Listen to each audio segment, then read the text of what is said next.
Over a lot of the friends that were close to me that my family took away from me or ruined for me or something like that. But I'm also going to go over one time that I had a neighbor friend and I screwed it up horribly. So I was making friends in Texas and I was starting to get to know a lot of the people, going to their houses. They were coming to my houses. We were having a normal type of upbringing. And then they threw me in New Mexico and none of those friends ever saw me again. Then I made a lot of friends, girls, boys, as friends in general, in New Mexico. But then I was taken from there, and I quickly zoomed past Texas and went up to Maine. I made one friend up in Maine, the next door neighbor, but he was only supposed to be there for the summer, but he came back. He invited me to ice skate and things like that. It didn't work out though. He had to leave, and that was it. We went to Massachusetts, and I made some friends down there. One came, asked me if I wanted to go to his house. It was in the same neighborhood. And I said, wait 1 second. You have to wait here. I had him wait at the bottom of my driveway. I went inside. I asked my mother, hey, can I go to a friend's house? Please, please, please. Can I go to a friend's house? Please. She goes, yeah, yeah, yeah, whatever. She was yupping me. She said yes, but it was a yup, yup, yup because I just got done cleaning my part of the house. We were cleaning the house. They gave me cleaning to do. I was done. They told me to play outside. And that's what I was doing, and I met a friend. So I came back in. I asked for permission, and I got a yes.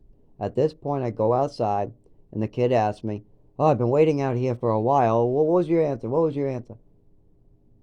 And it really wasn't that long, but everybody always wants to make it seem like I'm taking too long. But I go to them and I say, she said, yeah. She goes, okay, let's go, let's go. So we walk to his house. He shows me, around the neighborhood to get to his house. And I have a good time. He has this little thing that you put on the wall and you shoot the birds down with a gun. You take the fake gun and you shoot the birds down. It was actually pretty fun. What's funny about those bird guns, like those fake guns that shoot the birds like the old video games, is that when I was in Texas, I think my mother started a rumor, or maybe a neighbor started a rumor, because one of the neighbors gave me one of those that the cord was cut off, and for some reason everybody said I stole it, even though my neighbor gave it to me. I traded a tape recorder for it. I traded a small broken tape recorder for a broken electronic controller gun that was missing the cord that would never be fixed, and I got in trouble and punished for that in Texas. But we'll move on. So I'm now in Chelmsford, at my friend's house, and we're playing with this gun. Now he's in the same school as me. That's how he recognized me, and it's pretty cool. You put this beam on the wall. You aim the gun that was orange at the wall, and you try to aim it at the birds, and it picks up the button press, and the bird goes doo doo doo. So we play that for a while. Then he shows me a game that I played in the mental institution called Pro Skater 3, where you get to change your outfit, and it's pretty fun, has good music. We played that for a while. Then he showed me like this thumb. Yeah, this cheap dollar movies where they reenact movies with nothing but their thumbs. We had a pretty good time until my mother showed up and scared him off for good. His mother came in and said, do you have a crazy mother? I'm like, what do you mean? Well, some lady's going up and down the street, screaming up and down the street. I said, no, my mother's not looking for me, no. My mother's no way. I asked. I went up the steps. I asked. No way. She goes, okay then. I just saw this crazy woman screaming up and down the street like a lunatic. I said, oh, well, that's not for me. So about an hour went by, and then I left. I walked out, I left, and I started walking down the street to go home. I even think the friend was going to walk me home. I think he might have been with me. Yeah, he was. He was with me. He was walking me home. Then my mother shows up in the SUV, pulls up real fast, hits the brakes, starts, hey, where are you? Just screaming, going nuts, completely bonkers. screaming how I run away and how I'm an awful child and I do awful things and how I'm the worst and stuff like that. Oh, those beeps really throw me off. My phone just beeped. Anyways, so after her screaming and her lunacy, I get in the car. She makes me cry. I'm just trying to make a friend. She continues to scream at me. I tell her, I asked you, you said yes. She goes, you're lying. You're always a liar. You're lying. And that's all that she said. Then I get home and my dad feeds into this. I tell him, no, I asked. I asked, and you said yes. You did. And what were you doing over there? Well, I was invited over there. I was meeting friends. At this point, well, you're not allowed out of the house ever again. You're not allowed. You're punished. You must stay in the house. So I couldn't then ask him for his phone number. And I'm so stressed out because my mother drove me in a rage. So I couldn't memorize how to get to this guy's house either. Well, kid's house. It's a kid. Um, so I can't find my way back to knock on his door and say, you want to play again?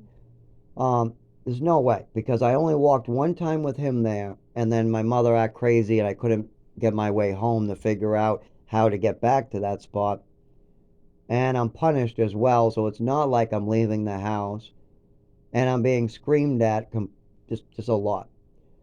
So at this point, I do my time like a good little boy. I do my time for something that shouldn't have been this crazy.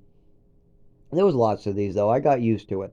I'm trying to meet a friend, I ask for permission, and then she turns it into some crazy mess. I was used to this at this point. But after I do my time, I try to find this friend. I couldn't, no matter where I went. In the school, I guess he was embarrassed of my mother because he wouldn't come up to me at school, and he was in another class. So he just totally fell off the face of the earth. And later, I asked my other neighbor. Now, this is the one where I screwed up. The next door neighbor, he was the next house over. I screwed that one up. I got to take full responsibility for that. I did screw that one up. Um, his parents didn't like my parents though. Um, they thought that they were maybe doing the wrong thing, and they were right.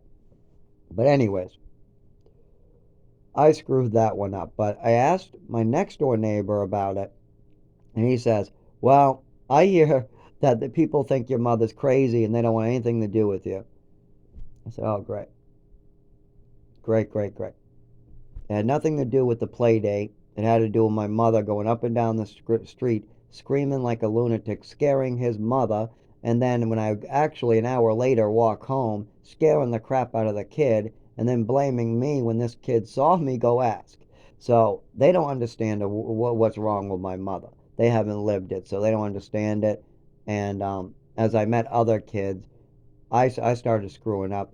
Like for instance, you remember where I tried to make that Molotov cocktail when I was like, I don't know, 13 or whatever. That was stupid. That was awful. That's how you lose friends right there.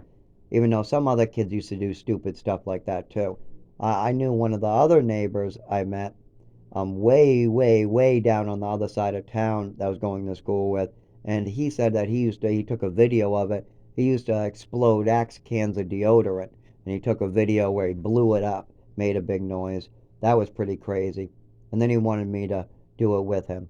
But we're going to get back to the storyline, the real events. So you can understand why I didn't have friends. Now, I made friends in my other schools, but they lived in New Hampshire. They lived in very far places, so I needed a ride. I would ask everybody to drive me. Never. I got one guy. I got one guy, and that's going to be Dan Goodman. Dan Goodman was so good. He used to pick up my girlfriend so I could see them at least once a month, once every 2 months. It was good to have at least one person, one friend once a month to hang out with because I had plenty of friends to choose from, which is how do I see them? It was almost impossible.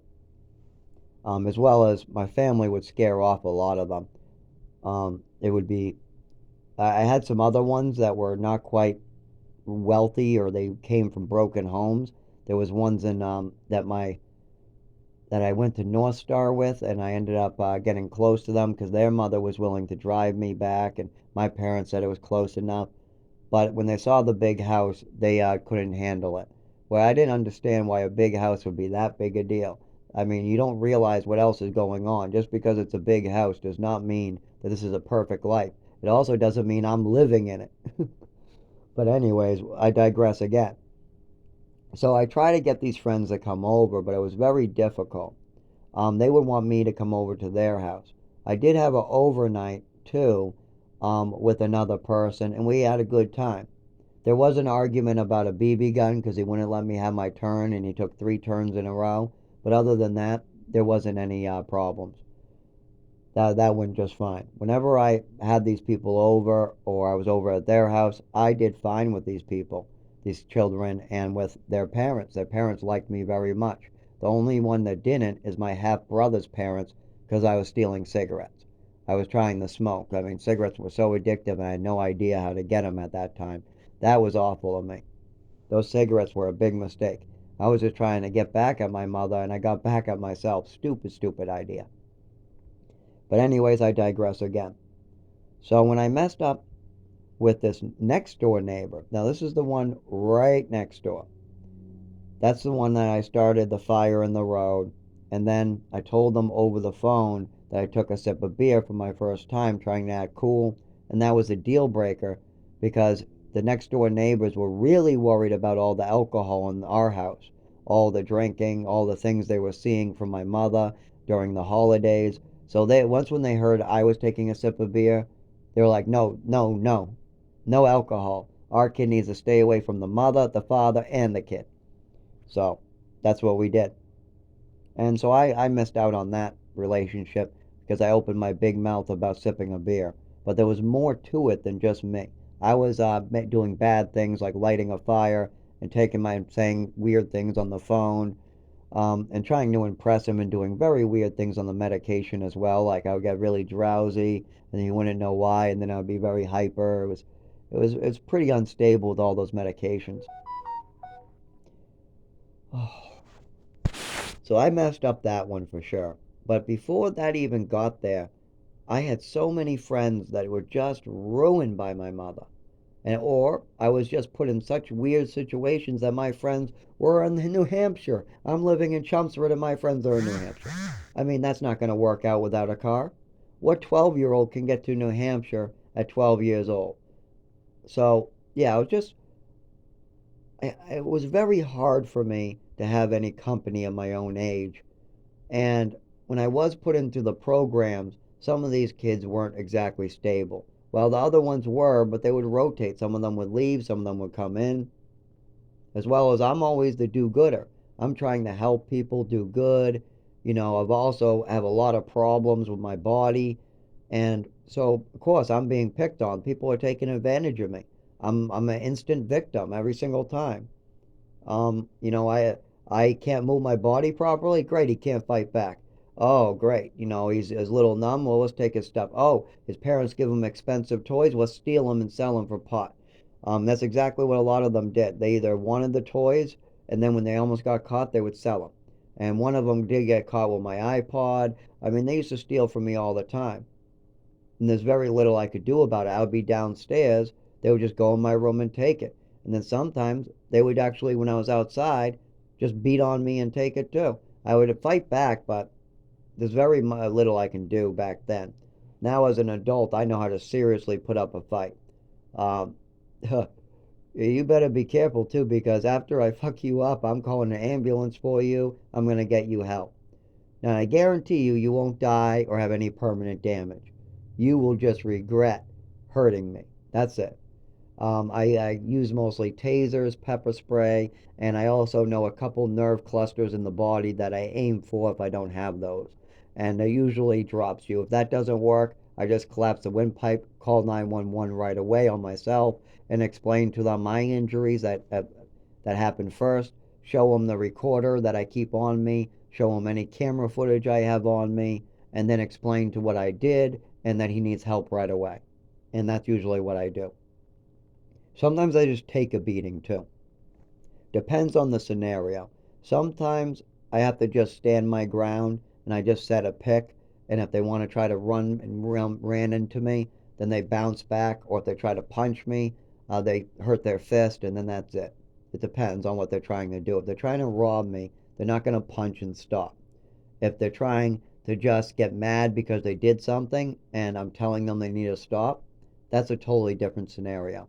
Now, I can't take these punches anymore. I can't take any more drug abuse. From age 7 and on, I was drugged over and over. I've been hit enough times. I've been psychologically abused enough times. It's time for me to actually just worry about myself and just help people in smaller ways. And that's why I got a plan that can work. I got to get my health together, my nervous system, I mean. I got to get some money together. I got to move to South Carolina and then do what I'm doing. And as far as helping people, in a much lesser degree, but it like with the churches. I mean, I'm going to be doing a lot of volunteer as well as I will be in the community and see what the elderly people need in that community. There are a lot of independent people that still need a lot of help. And that's my plan. But I wanted to go over some of my friends and relationships from childhood. I think that's important to understand my friendships.